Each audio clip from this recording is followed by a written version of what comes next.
Hey everybody, and welcome back to another exciting episode of the VOD Squad, the show where we talk about streaming technology. This is episode 158, November 13th, 2019. I am Clyde, and today I am joined by Matthew Ross.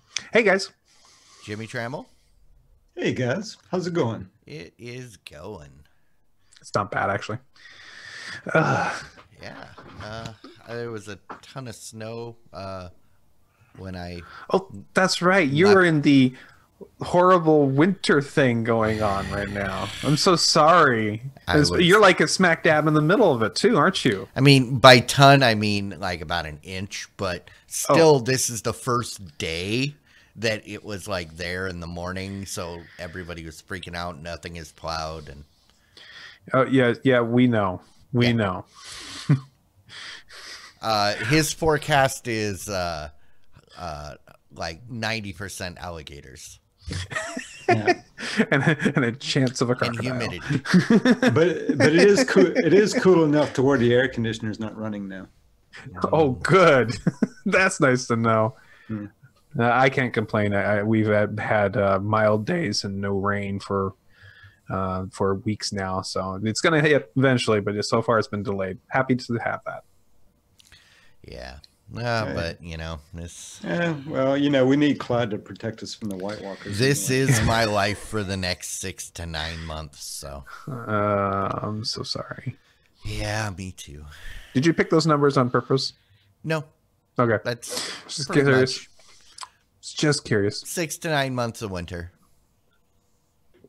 Okay, well, that makes a lot of sense. If you're lucky, you get like 1, maybe 2 days of spring. The good news is you get to, if you want, you can stay inside and watch movies streaming to you on television. Which is basically what I'm doing right now. Excellent. That's a good thing to do. I agree. Why don't we talk about some news? Yeah, why don't we? What is going on in the world of this stuff? Well, we're going to start with Google Cardboard. Cardboard is that project that Google came up with many, many years ago to produce a VR experience using your phone and using some origami cardboard that you can either download the design for free or, you know, get a very inexpensive solution to create it. And guess what? Looks like Google's decided to put it aside. They're no longer going to be doing any major development on it. They have open sourced the Cardboard program in full. So anybody who wants to continue to develop on it can. But they're basically deciding to put this down as actually, I would call this a successful project of theirs. Absolutely. And so it is now going to be no longer something they're going to continue to develop. But if you want to keep developing it, go for it.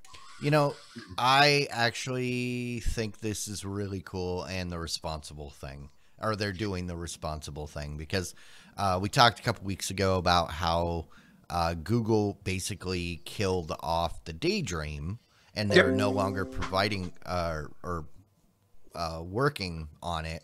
The fact that they have let this go to open, they've open sourced it as opposed to just shutting it down is cool. And that's great, because I mean, there were and still are a lot of benefits to Cardboard in the fact that it's accessible to everybody. It's great for educational purposes, for coding and design, that kind of thing. So yeah, rock on. And if you go to almost anybody anywhere that has any kind of Google related thing about them, they probably have free cardboard kits to hand out to you. And I have one. Actually, I got 2. I gave one to my wife for her classroom so they could do it. I have at least a couple someplace that I brought back from CES. And the education thing is actually pretty true because the expedition idea where you have somebody on a tablet, often somebody on an Android tablet or an iPad, basically leading the kids around, and then the kids can look all around whatever you're doing on those expeditions is a pretty cool thing. I've experienced that a couple times. They actually like sell or rent you kits, and just imagine renting you a kit so you can bring it to your classroom. Ew. But then if you rent it, it's fairly inexpensive to do it that way. Yeah. Just bring your alcohol wipes. That's all. Absolutely. Hey, this week we were talking about Disney Plus and how it was, not going to be launching on the Amazon Fire TV platform. And it's still the fact. No, that's still the case. Move along. Yeah, it's pretty clear that Disney just hates Amazon, and they are so not going to do. Oh, wait a second. This is our chance to get Michael to finally relieve him of his addiction to the Fire platform. Exactly. That's right. Yeah, move along. Nothing to see okay.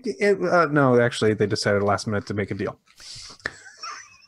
Right. So Disney Plus is now streaming on the Fire TV platform. I guess it is. Yeah, it launched. It actually launched, and it is available on. It started only on a couple of the platforms, apparently, a couple of the different options out there, but the more popular ones, and they are going to continue building out for newer ones as they continue to go along. So I'm going to guess that money was exchanged, and deals were made in smoky rooms, and Disney got what they wanted and Amazon got what they wanted, or neither of them got what they wanted. Everybody's unhappy, and that's exactly a good compromise. Yeah. Rock on. Congratulations, Apple or Andrew. I can't even say that name. Amazon users. That's true. If you are really into the Amazon platform, it's pretty cool deal for you, I must say. Sure. Yeah. All right. Next story. Roku has been supporting all the different platforms out there, and I have used many a times to bring up the Roku app on my phone in order to use it with the keyboard, because it's so much easier to enter your passwords when you're on that. It's a really nice little ability. You can control multiple Rokus in the same household with it. Absolutely. Mm-hmm. And if you lose your remote, or your remote is just out of reach, no problem. Hey, guess what? They've decided to do an update to the iOS app to make it so it also now works on your Apple Watch. That's right. You can control your Roku from your wrist. That's awesome. Dick Tracy. This is Dick Tracy's wet dream. But you can already talk through it. Now you can control his TV. Mm-hmm. No, this is awesome. And I can't believe this hasn't been done yet, and I want it to all other platforms. Please, Heroku, keep doing it. But this is cool, and normally I'm pretty not into Apple, but truth be told, unless you want an inexpensive inexpensive smartwatch, the Apple Watch is the best watch, and it's pretty cool that they put it on there. I've just wanted on other ones too. Yeah, it is pretty cool. I have used it. It's really cool. Oh, you've actually been able to use it. So let me ask, since you used it, I have questions. Does it give you all of the Roku app functions, or just the arrow and play and pause? I mean, can you do the keyboard on your wrist? No, you don't do that. Okay. Right? But you can do it and use the microphone to say the password or whatever. Oh wait, I never thought about doing that. But you don't want to. That would be weird. Right? Yeah, but yelling your password. But I mean, you're going to use the remote. Yeah, but you're gonna use the you're gonna use it for it's just for navigation, right? Okay. Or you use the voice. You don't type one. Okay. Yeah, rock on. So that's excellent. Avanon said, "Hey, now he's got a reason to get an Apple Watch." Yeah, they're going cheap if you get the Series 3s. So it looks like it does a couple of different things built into it. Like you can the crown, you can use that to adjust the volume and other little things on there too. So it's kind of cool. I think it's a very cool idea. Good job, Roku. Roku, as usual, rocks the house. Yeah. Amazon is doing something kind of interesting. They are taking their Amazon Fire TV, and they're allowing you to connect that to your Amazon smart speakers. I won't use the name, and literally using them together, linking them together with your TV to make a virtual surround system using those devices.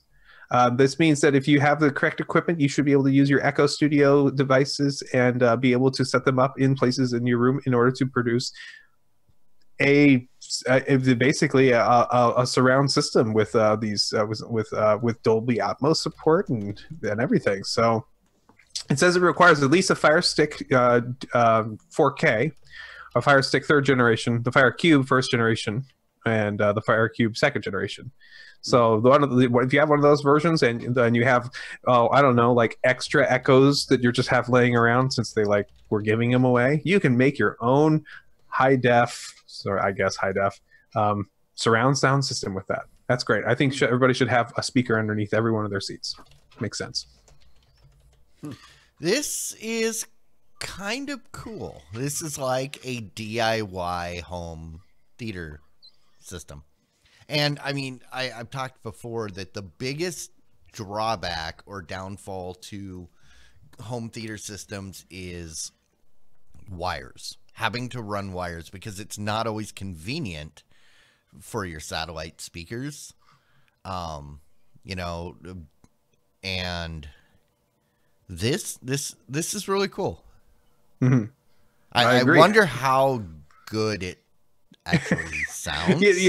Yeah. I want to have somebody who is their job is to set up these kind of things, and have them set up and them to tell me what they think. If only we knew someone that had all of these devices in their household. Yeah, I know. That could try this out for us. It would be nice if we had somebody who could do that for us. I agree. But that person quit. He rage quit on Amazon and was moving to That's Android right. TVs. So it's totally because of Disney Plus. So totally, absolutely never come. Oh, yeah, that's right. So we'll see if we can convince him to try it later. No, but the one thing I wanted to ask before we move on this is, if this is something that would you want to do something really silly? I mean, I imagine just getting kind of crazy with this. Could you do something like put one behind every single chair and make that so when you start? Can you put 100 of them in a room to really make things go weird and wonky? I'm just asking. I think so. I would there must be assume limits. This is following the 7.1 or 5.1 standard. So maybe they would need to be if you put your right rear in the on the left, everything just gets weird. Okay. If it's doing some sort of Dolby or surround decoding, if you've got them in the wrong place, maybe your mileage may vary. Okay. Maybe if you were playing your audio mono, right, and not in stereo or you could probably, but I don't know how this is working. But it does say that it will. I mean, they'll be able to receive a stereo down mix of Dolby signal while the Echo Studio can stream Dolby Digital. Right. I mean, this is obviously an afterthought. Yeah, maybe you can get stereo going on this thing, but they're not going to be spatially aware. But no, that's the point of this, is for you to be able to do a actual home theater setup using those devices, because the encoding's already there. When you set it up, it'll say which one is your rear right. Right. Which one is your rear left? So then it does know. and the whole point is to have surround. It'll set what speaker is supposed to be which, but does it know how many feet it is away? Oh, it may not. You may not be able. I don't know if you'll be able to do the tuning like I can with my unit, but that's the point. It's not spatially aware. I got you. I misunderstood what you were. It's possible they're doing something with the built-in microphones to make them spatially aware, basically tuning the room based on the sounds. Yeah, I mean, it would not be hard to take the existing software that already exists. Yeah, but I'm guessing right now it's not that smart. Yeah. It's possible. Who knows? All right, Disney Plus did launch, and one of the cool things that came with it was, of course, all the different content that Disney has. Everybody knew that Star Wars was going to be coming with it, but people did not realize that Star Wars was going to be the newest version of it available even before it's available physically in 4K. You can stream the original 6 episodes in 4K and with Dolby Vision and Atmos. So this is better. This is currently the best way you can watch Star Wars episodes 1 through 6. Honestly, I was surprised by this because this is exactly what I would expect.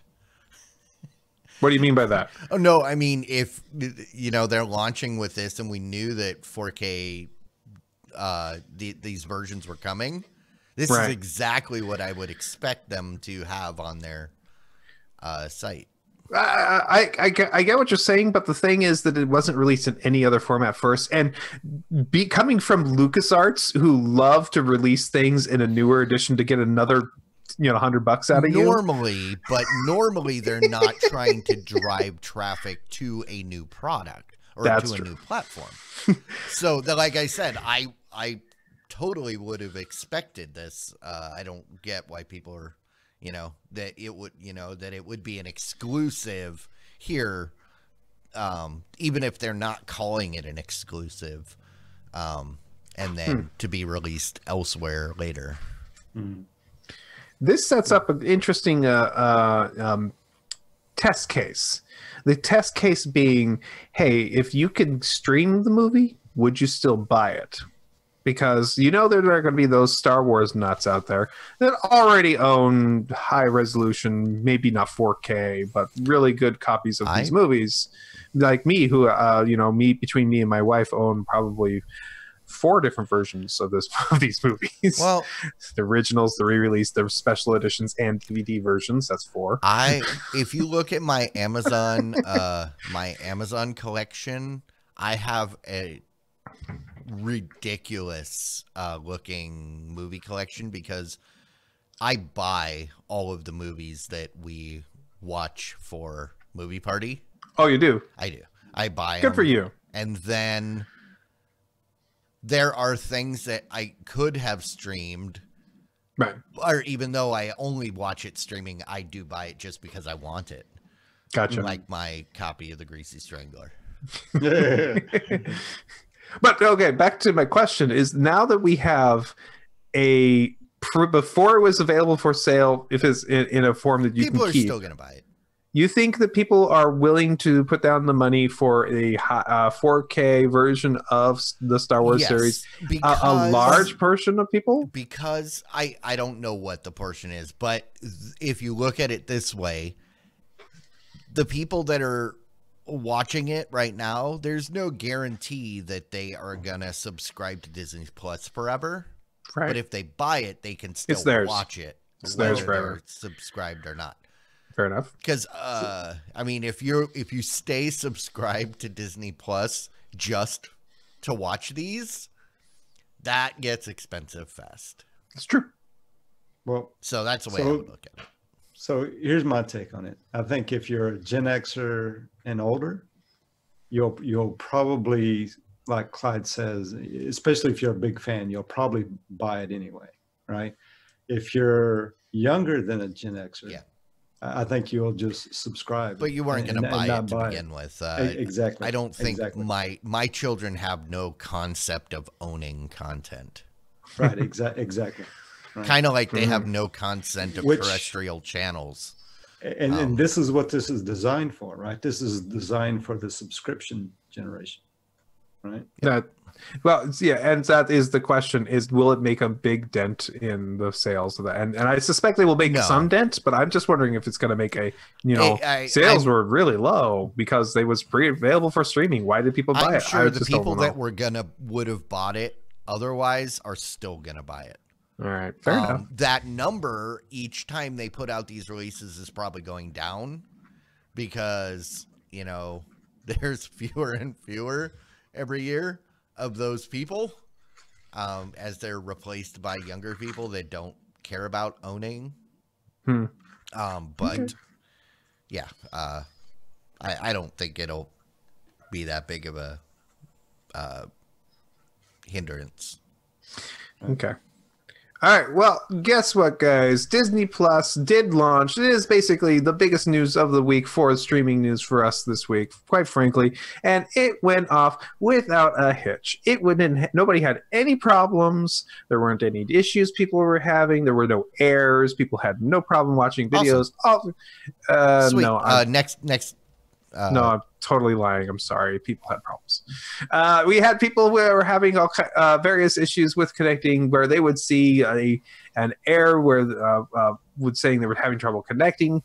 They were having people apparently issue with many of their DRM servers and with their authentication servers. So basically, it wasn't the content that was the problem. It was all the other stuff that was messing up people. It wasn't a huge thing. It doesn't sound like everybody was feeling this. Also, it looks like that it was mostly day one issue for a lot of people, mostly because this is day 2, and most people are now not feeling like it's working. So this is I feel like this is what is the new normal for a giant launch anyways. If you take anything out there, you're going to have issues on day one. Especially with a company that this is their first foray into this. They learn some lessons quick. Sure. There are some things that you just can't prepare for. That, you say, okay, as far as we can tell, we are, have made the proper taken the proper precautions and made the, right decisions, and then you find out within a moment of going live that right. I mean, how soon do we forget? Remember when Netflix first started streaming and you have to deal with the buffering on the movies all the time, right? And eventually they figured out the solution to that and got it right. That was a technology limitation, though, at the time. Yes. But I'm more referring to when PlayStation View launched, or when, the other services, they had lots of these problems. And then, or when HBO Go first launched, they were having all kinds of problems when everybody would show up all at once to watch Game of Thrones. Right. And their servers would just get inundated, and because they didn't know what they were doing, or they didn't know what to prepare for. They didn't know what you needed to do. So, I mean, it's to be expected, but I will give them credit because I didn't even hear about this until I saw this story today. Yep. So they fixed it quick enough that it wasn't actually mainstream news. Yay! The news is it's launched, not that it's broken. Yay! Yeah. Which is, I don't know. I guess they got to report on something and all, but I mean, it's day one, right? I mean, it's to Clyde's point, right? I mean, it's day one.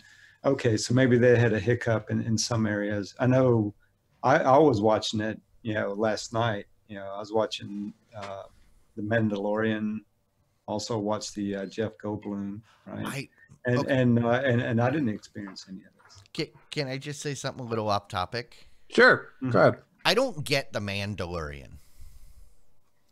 Everybody knows that all DeLoreans are female. Every DeLorean out there on the road is a female.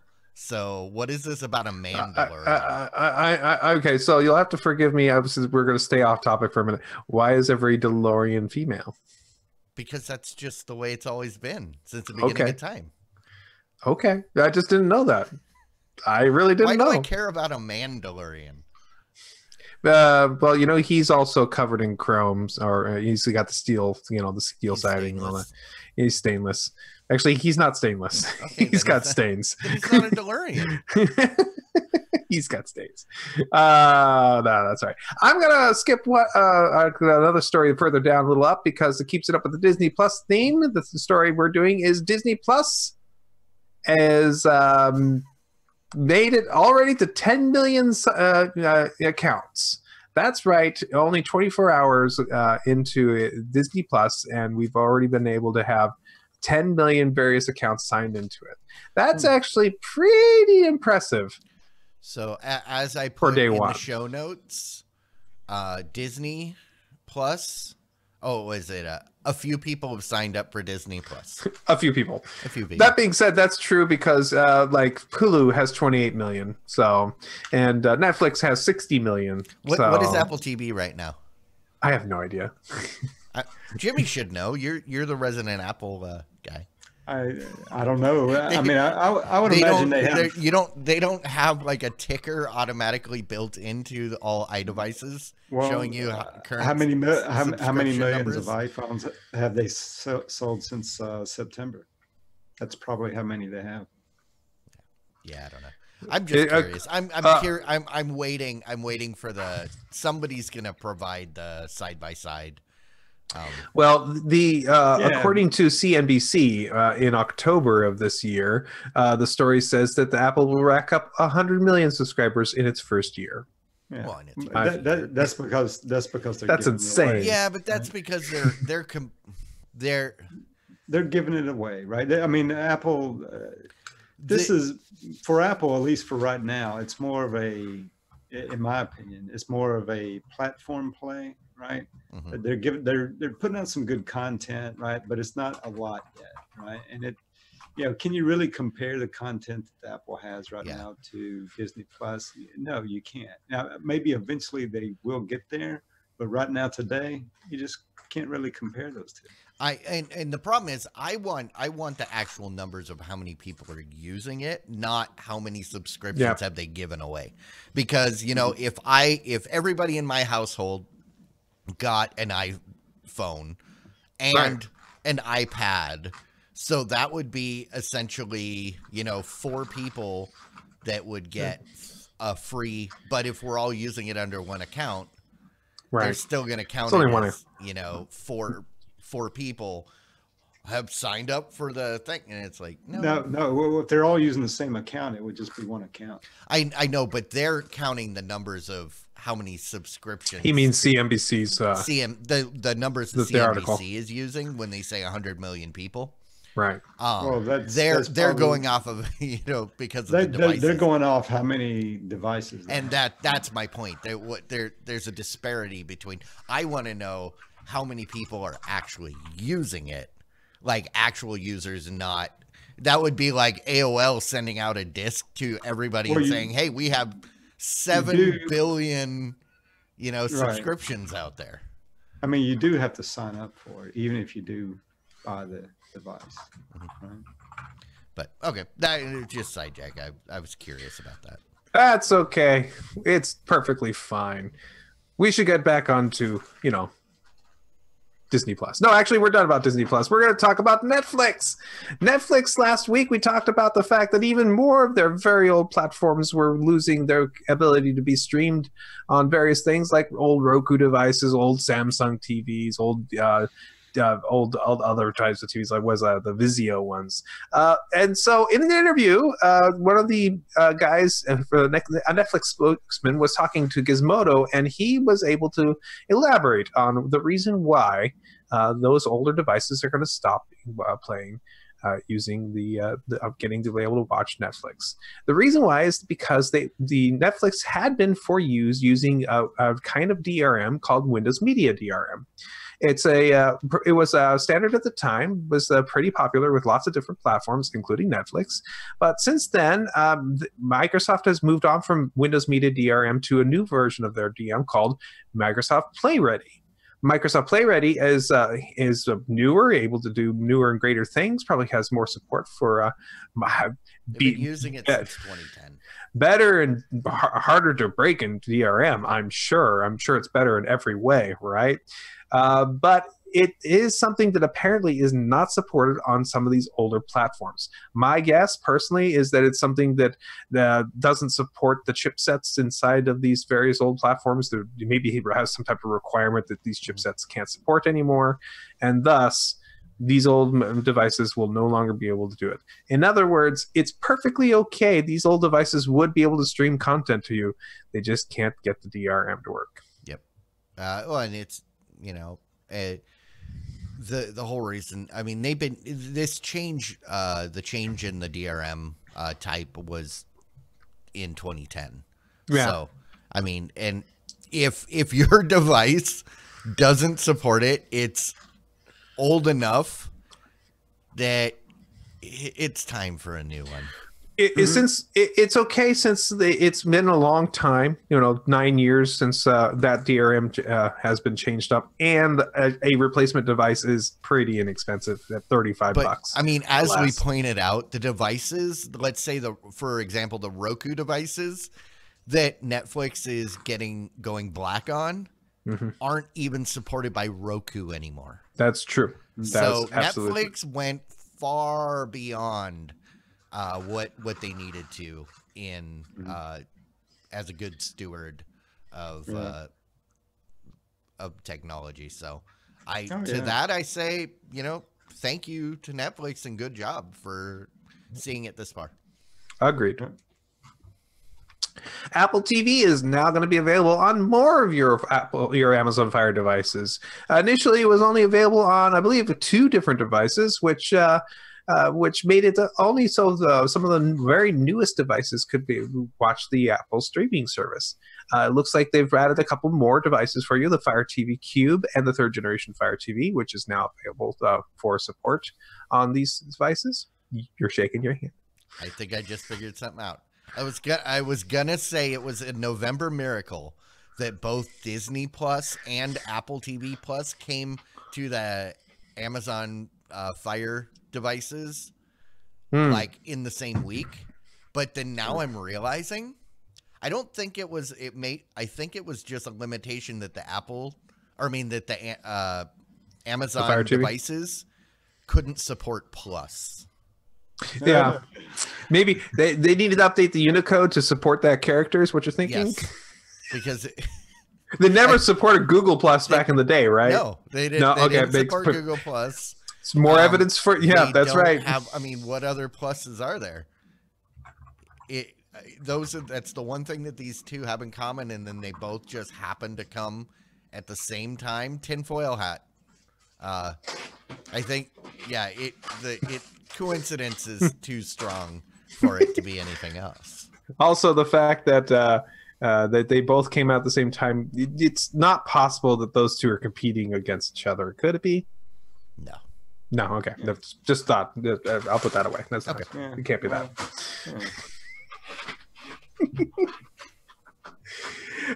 So Verizon, we've talked about Verizon's set-top box that they're coming out with. It's a set-top box that you can purchase and stream a bunch of various things on, including the Disney Plus deal that's out there, and the YouTube TV, and a couple other apps. What's interesting, this box that we talked about previously, which was about $70, is going to be free if you are a Verizon 5G subscriber. So if you want, you can get one of these for free. Get your your Android TV experience. Get some streaming stuff going on there, and it won't cost you a thing. Well, interesting. The pricing is the hook. The Stream TV costs $70 by itself. So correct. But I mean, it's an Android TV, so rock on. I'm looking at this picture on the article. Now, I seriously hope that wasn't provided by Verizon, because if you look, that V checkmark is clearly done in MS Paint. Actually, it looks like it's zoomed out. So somebody just zoomed it out, and they didn't do a good job with the zooming. It's like they took a stock black box and then put it's not even a V; it's a checkmark. But I mean, you look at the edges, it's totally the pixelated edges of like MS Paint. So what's the 5G service going to cost? Oh, a lot, I'm sure. Because it's it's Verizon, and their network is really strong. Their prices are strong too. So they conveniently left that out, huh? Well, just so you know, Engadget, which is the people we got the story from, is fully owned by Verizon, and they point that out in the story too. Just so you know, it's fine. Netflix and Nickelodeon are teaming up because they see this giant thing called Disney Plus coming at them, and they've had some success in the past with various different things that they've put together, and they've decided to assign a multi-year deal for more children's-based programming to be available on the streaming platform. So Netflix. Netflix. Ha! Somebody, I'm doing it right now. I don't see any problem with this. I mean, Viacom and they want to work together. Rock on. They've done things like the Invader Zim movie. They did Rocko's Modern Life. Invader Zim was good. I didn't watch the Rocko's Modern Life, and I haven't really watched anything else. I did watch the Rocko's Modern Life, and oh god, is it cringy? Oh, is it? It's so cringy. It's hilarious. When I heard people talking about the changes or the the fact that it was trying to make a point about stuff, I was like, I lost all interest. I said, I'm out. No, it's not trying to make a point. It's trying to be hilarious. That's all, in the worst possible way. But yeah, it was like, man, I wasn't a huge Rocco fan to begin with. Me neither. My son decided we'd have to watch this. Like, I was a huge Invader Zim fan, which is why the minute it was on my TV, it was available for my TV, it was on my TV. Gurr is one of my spirit animals. Oh, really? Gurr and Ron Swanson are my spirit animals. The idea of the two of them together in one entity is both confusing and exhilarating. No, just have them curled up in a ball together. It's just that's good enough. But I don't know if you're familiar with Ron Swanson. I'm not. From Parks and Rec. No.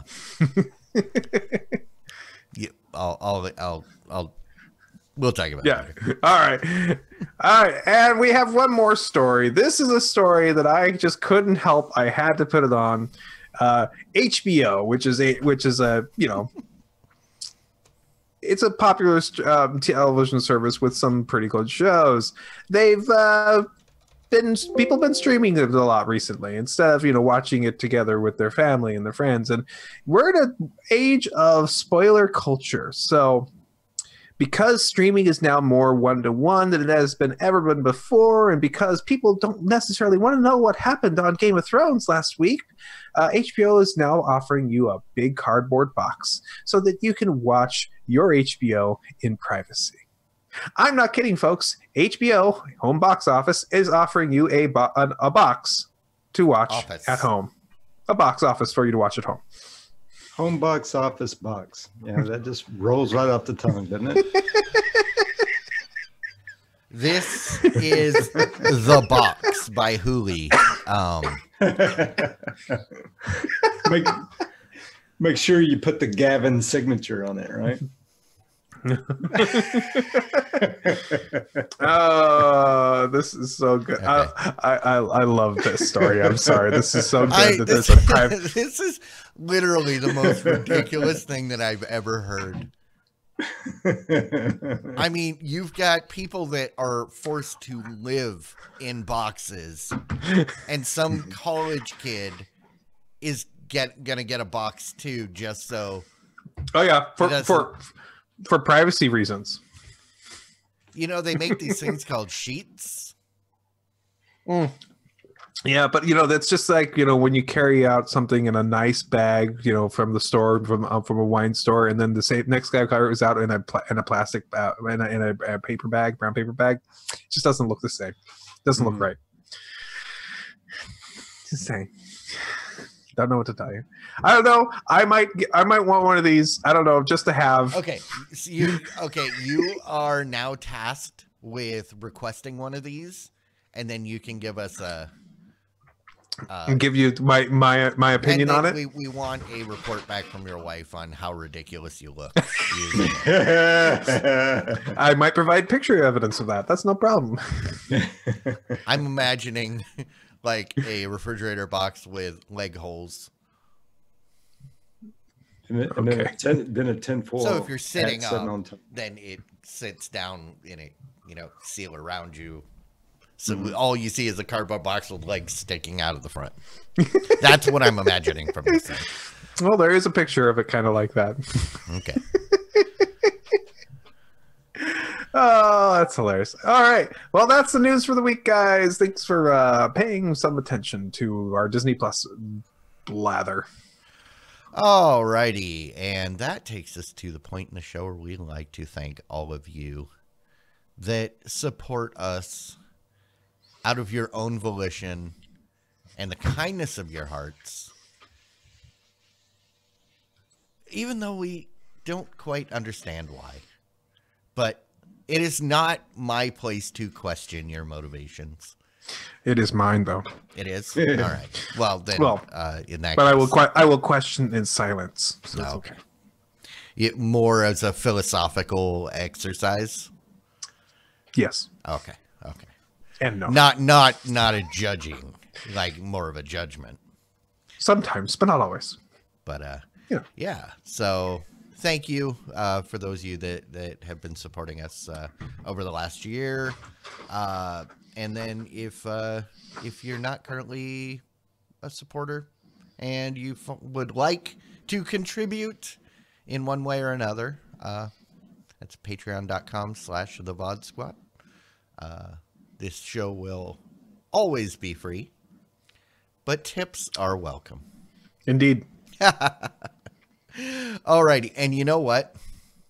I did not prepare for the movie draft.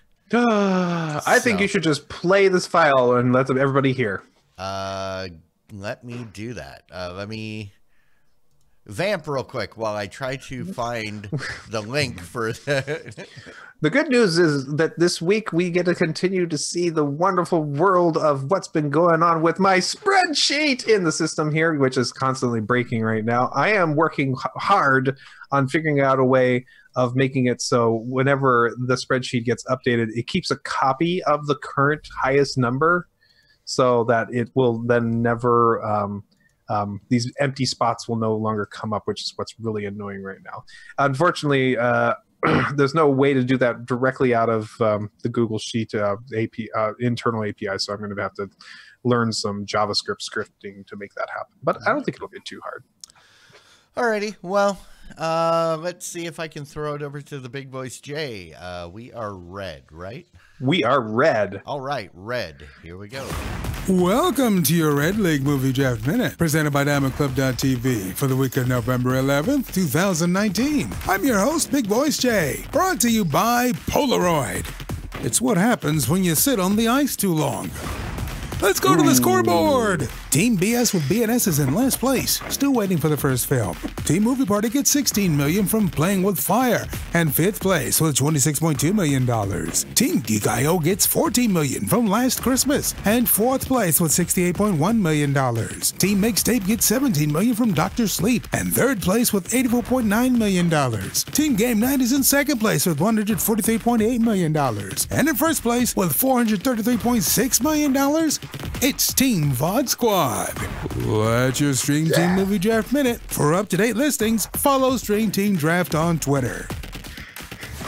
All right, so opening weekend for Playing with Fire was 16. Actually, you're going to do okay with that. That was that's what I knew it was. Once I saw the trailer and I heard the kids' reaction, I said, okay, this is going to be okay. you're going to make 50 million out of that easy. No problem. And you might even get more than that. And you might break the awesome rule of making 10 million per dollar spent kind of rule, you know. Yeah. That- Jojo Rabbit is still moving along slowly. I still haven't had a chance to watch it. Hopefully this week. Oh, I hope you get to go see it. Hey, you're in 8 digits now with Jojo Rabbit. That's 10 right. million. Yeah.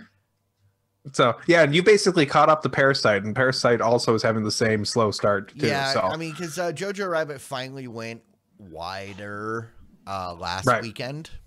But Which Jojo Rabbit got another, has 4 million over the weekend.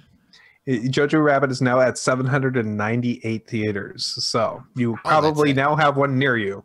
Yeah, there is, or at least there was.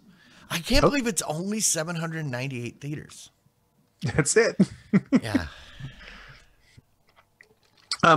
Interesting is that the movie of the weekend was not one of the 3 that we were expecting to hopefully make it this week. Last Christmas only made 14, Playing with Fire made 16, and Dr. Sleep only made 17. Dr. Sleep was basically a flop. I'm sorry, mixtape. Dr. Sleep, and that was the one I kind of wanted it, but not for what they ended up paying. That's why I bowed out of that one. Because it was too much of a wild card. What was your question, Jimmy? I was asking, what did they pay for that? 20. They paid 20 for that. 20. Wow. Yeah. So and it was, but also they had to. It was very late. Very late. That was 26 in the draft order. All right. So 29 of 30, right? Yeah, and I remember we got down to the last 4, and I was like, well, which one do I want? And that's why I decided to dump our money in Joker. It was the best choice I ever made. Joker was the one right after Dr. Sleep. I know. It was the best money I ever spent on this so far, because $315 million, people, are still making money. Excellent. Still pissed off of Ed Jexy. That's all. Yeah. Clyde, you're going to do fine with that Frozen. Oh yeah, yeah. That's why I went for that. Like I said, the Fire movie was it was a hit or miss. No way to really care. I got it for $7. Yep. It was like. Okay. And I actually remember seeing that and thinking, yeah, it's probably worth it. It was probably good. You probably make a little bit of money with that. That's good. So Matt, what do you think we'll get with 21 Bridges? That one looks like it might. That one looks like it might pull a little bit. $1, Bob. No. $1, Bob. I think that it's going to be probably, and it'll end up in the $60-70 million for us. So is this the movie where everybody in the Bridges family finally shows up in one movie? No. That actually might make more money than this movie. No, this is about the Manhattan Island, and it's a cop movie, and it stars Black Panther, and so there could be some. People who want a good cop drama, might be the kind of thing. And they sometimes do decent. And I'm not expecting miracles here from it. I'm expecting it to make $60-70 million. That's okay. I'm not expecting it to, be a huge hit. But if it makes $60-70 million compared to everything else that we've seen here, it'll be great. It won't be a problem at all. So that's not a problem. Really, I think our... Cats is the big wild card for us because it could suck hardcore. It also could end up making $100 million or more. We'll see. Oh, and Maleficent, which started off with a crap start over the week, has maintained making money. It is now $100 million. It is no longer a crap movie. People are no longer laughing at my choice. Yay! Yeah, Maleficent, that was another one that I wouldn't have minded. But right. Yeah. I felt like it wasn't really able to. It was one of the ones where I was looking at the really big 2, which was which was Star Wars and Frozen 2. And like, okay, out of all the other ones out there, which one do I think I could get for actually a halfway decent deal? And I thought Maleficent would actually do better than it did right now because of how much it made for the first one. So that's why I was happy to spend 20 for it. But at least it's doing okay. I hate to say, Cats is going to bomb because it's opening up on the same weekend as Star Wars. I know, but it has enough time, and it's that Christmas season, and Maybe. some people just want to go see a play, and it's a very famous play, and I'd be okay if it makes 50 million. I want to love it if it makes 100 million. That's all. Yeah. And it has enough time; it could actually go out and do that. Unlike Bad Boys for Life, which after 4 weeks, if it cracks 100 million, then it will have done well. But I really don't know if it'll do that in that time. Actually, I suspect that The Voyage of Dr. Dolittle might actually do better than that. See, this you also got to remember. This is the winter where 100 million. Like 90% of the movies aren't going to hit like 100 million. And also, I have to remember the other reason I didn't pick those is because January movies don't do crap. Christmas movies can. Everybody's January movies. So wrong. Everybody's broken hungover after the, Christmas and the New Year's. I don't want to go out of it. No. I mean, it takes them through February to get the bank account back to, balance. February. Well, in time for Valentine's Day. So that's why January has to be the, oh crap, okay, we're not doing anything. And, I'm kind of surprised to see the Addams Family doing almost 100 million. Yeah, that is a big surprise. It's a huge surprise. Good choice, game night. You got excellent money back on that. I was from the trailer. I thought it looked horrible. Apparently, I was wrong. That's a pretty good showing. It's one that was a surprise. I think it is out of Steam now, though. Yeah, it's still making millions in the week. At least a couple of million in the weekend. 3 million last weekend. So I thought after the Halloween, the holiday, it would basically Veterans Day? After Veterans Day, totally, it would just tank. But apparently not. As did most of the I guess veterans. all the veterans wanted to go see that one, right? Go out and get our free meals, and then we go home and sleep. Yeah. Oh, that's not nice. Well, I mean, when you organize a route of restaurants and you ate 4 meals, you get home and you go, I'm now just imagining how many veterans actually do that, and I don't think it's a lot, but I'm guessing that there are some, and I imagine you're one of them, and I could see that being an interesting way to spend your day. I typically don't, because it's typically a miserable day that I don't want to be outside. Oh, yeah. Because this Veterans Day is right about the point. Veterans Day and Election Day are usually the days where it's like, seriously, I need motivation to make that trek. Okay. All right. Well, back to the movies real quick. Next weekend, we have Charlie's Angel by Geek.io and Ford v. Ferrari by Game Night. I was just curious, which one do you think is going to win? Between which ones? 21 or no? Oh, Charlie's Angels and Ford versus Ferrari. Charlie's Angels is gonna. I mean, because Ford versus Ferrari is a niche kind of movie. I think it's probably the better movie. It's got some star power too. It's probably the better movie, but Charlie's Angels is the kind of just popcorn kind of. I'm voting for Ford versus Ferrari. I don't think either of them are going to do good.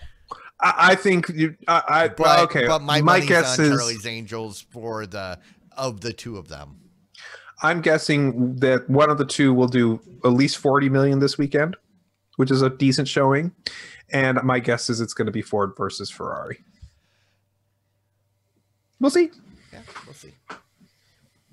Alrighty. Well, why don't we move on to some rants and some raves?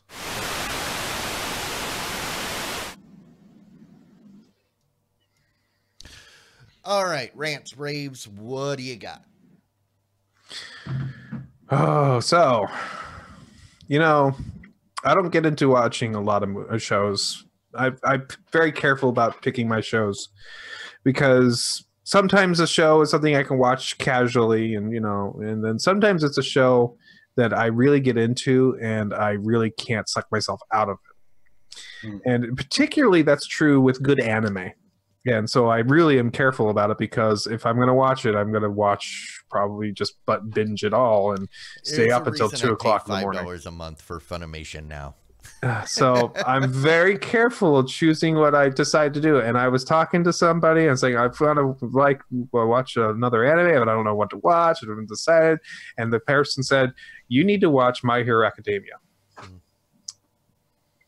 So I watched part of the first season and I found a place to stop, and I haven't picked it up since because that was a long night. But it's awfully good. I started watching that and I don't remember why I stopped. Okay. I'll have to check that out again. Yeah, that is basically it was during the break, the holiday 3-day weekend. And I watched it on one of them, and I really enjoyed it. And I stayed up late watching it, and I decided I was at a point where I was a good stopping point in the story, mid episodes. I don't know which one, and I said, okay, if I stop here, I'll go to sleep and wake up and have a normal day instead of go to sleep and waking up like sometime in the afternoon, which would suck. And I hadn't gone back to the well yet because apparently I'm not that thirsty yet. So. Other than that, we did pick up Disney Plus. Actually, we picked up the free 7-day trial yesterday, and we are looking at. We spent a good 30 minutes just browsing all the stuff that's available on it, and just for fun, we decided to check out the National Geographic section.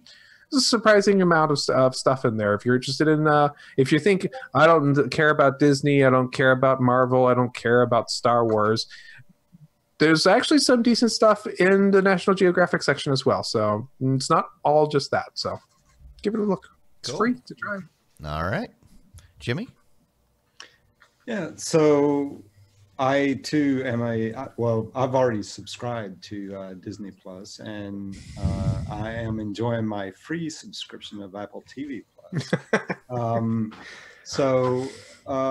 And I have to. So I did watch the first episode of The Mandalorian on Disney Plus. I also watched the first episode of the Jeff Goldblum show that's on there. And I have to say that one is The Mandalorian was really. If you're a Star Wars fan, you're going to like The Mandalorian. No doubt about it. The fidelity on that service was really nice. Right. I mean, you get the full 4K, all that. I was glad to see maybe not the most recent Marvel movies, but just about all the Marvel movies are there. All the way up to Captain America is on the service, right, for the Marvel movies.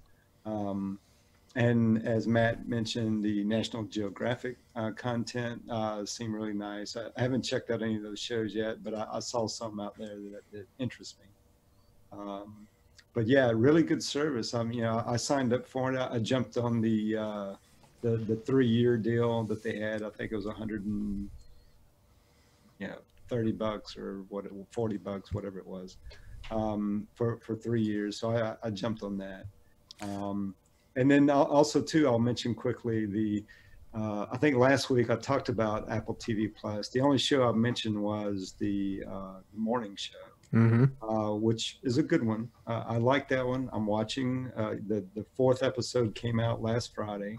I watched that 4th episode, so still enjoying that one. But over the weekend, my wife and I started watching C. And I was kind of on the fence about it if I'd really like it or not, and we watched it, and I found it to be entertaining enough to where, it's worth watching, right? It is the way I felt about it. But my wife, man, she's all in on it. She wants to, she's like, well, when's the next episode? Because they dropped 3 episodes, right? And so you have to wait till the next Friday for the next episode to come out, right? So she's all in on it. So we'll be watching all of C. That's for sure. And then I've also started watching For All Mankind. And in my opinion, that's the best show on the Apple TV Plus. For All Mankind is really good, right? And the fidelity on Apple TV Plus, I think that Apple is not compressing any of the video, or compressing it a lot less than maybe other services. And the fidelity on that is really good. If you've got a 4K television, you're going to see true 4K on the streaming. That's the best streaming 4K I think that I've seen yet. That and The Mandalorian on Disney Plus, both were really good. Oh, and then one tip: if you are a Apple TV Plus subscriber, as I am, if you go into your iTunes account and look under subscriptions, and you'll see your Apple TV Plus subscription there. By default, it has you paying the $4.99 a month once the year runs out, right? If you think that you might want to keep it, you can change that to a yearly subscription. And the yearly subscription, you'll save $10 on. You'll get it for $50 rather than $60, right? But so if you think you want to keep it, right, switch it to the year subscription, and you'll save a little money. And make sure you do not switch it to off, because it cancels it right then. It'll you'll end that right that minute if you cancel it, right? So don't do that, but just do like I'm going to do. Wait it out the year, see how you like the content, see what more content they're going to add to it, and then make that decision. Next October or whatever. And if you like it, switch it to the year. And then and just go that way rather than just pay the $4.99 a month. All righty. Very cool. Well, two things real quick. There was a show I talked about a while back, and I don't know why I stopped watching it. I think just because the way Amazon Prime does things, I lose stuff and I can never find it again, or I forget about it. But I had started watching that show, The Patriot. Remember? Yeah, Jimmy remembers. Yeah. And I was like two episodes in. I went back and I finished the first season. Apparently the season 2 just came out. And man, that show was awesome. It was so much fun. It's a very, very dark humor about it. Terry O'Quinn and the dad from That 70s Show are two main characters that are really great. And Terry O'Quinn, most people would know as Locke from Lost. So I mean, I can't recommend that show enough. It is very good, and it's got kind of that Office Space Mike Judge kind of dark humor about it. I mean, this dude just nothing can go right. But the other thing, his Dark Materials came out last week, or on Sunday. On HBO. Yeah, I am totally ignorant on this one. I don't know anything about it. I didn't think I was going to be interested in it at all. I've tried watching the Golden Compass movie, which was terrible. Yeah, in the first episode, I've already gotten through most of what I remember from the Golden Compass movie. I never made it through the movie. And I gotta say, and also from what I know about the author and his intentions with the story, I know that it's one of those ones where, it's like, okay, me and this author aren't going to get along, and I'm not. I know what his message is, and I'm not receptive to it. But I gotta say, after the first episode, it was much better than I expected, and I am very surprised. So I'm kind of waiting for the next episode. Okay. Wabbit was your question about his Dark Materials. It's the Golden Compass series that people rave about. it's the, but, and I don't know. I don't really know how to describe it. It's a fantasy. Fair enough. It's their Game of Thrones replacement. Yeah. I remember if it's the Golden Compass, I remember watching that movie. You've got spirit animals in it. Yeah, they're demons. Okay. Your soul takes the form of an animal companion. Okay. Yeah. And then everything's run by the Ministerium, which is the religious order. It's. And there's a polar bear in armor.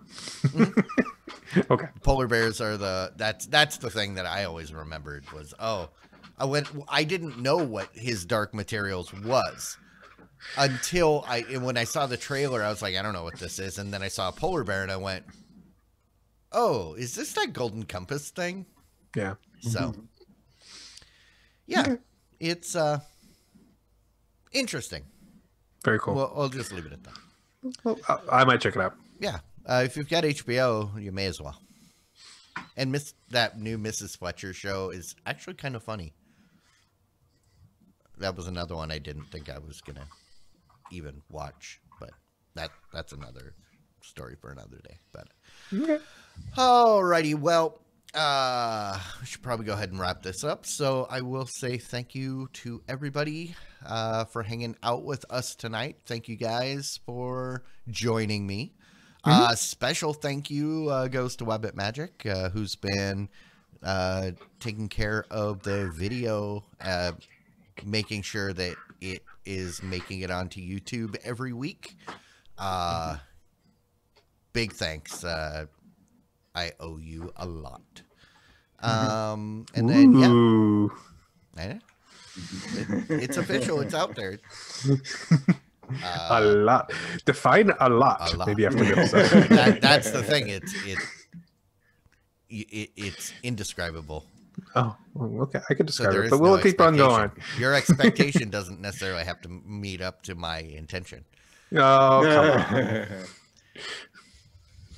Okay. Wabbit, I'll write you a check, but consider I've been unemployed for 2 months, so I don't know if you want it.